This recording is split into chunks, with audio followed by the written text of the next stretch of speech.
Essa dúvida muita gente tem. Foi pago ou foi pagado? Está pago ou está pagado? Tinha pago ou tinha pagado? Havia pago ou havia pagado? Bem, anote essa dica, que ela é valiosa. Aqui temos um verbo auxiliar e um verbo principal, que é o verbo pagar. O verbo principal, quando ele estiver na forma curta, consideramos que é o particípio irregular. E o verbo principal, quando ele está na forma longa, consideramos que é o particípio regular. Bem, vamos lá para a dica.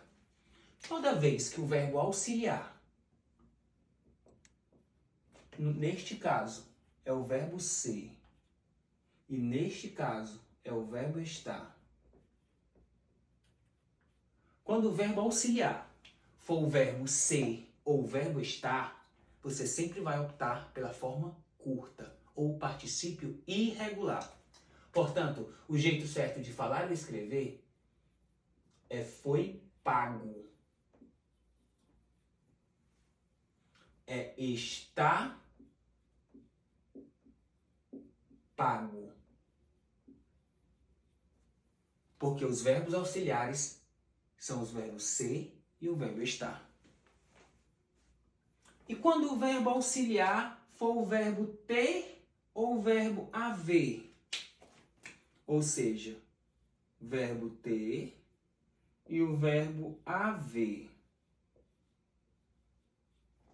Bem, quando os verbos auxiliares forem os verbos ter ou o verbo haver, você sempre vai optar pelo particípio regular ou forma longa.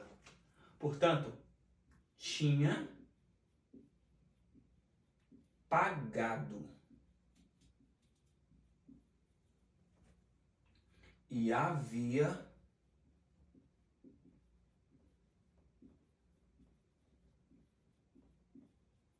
pagado.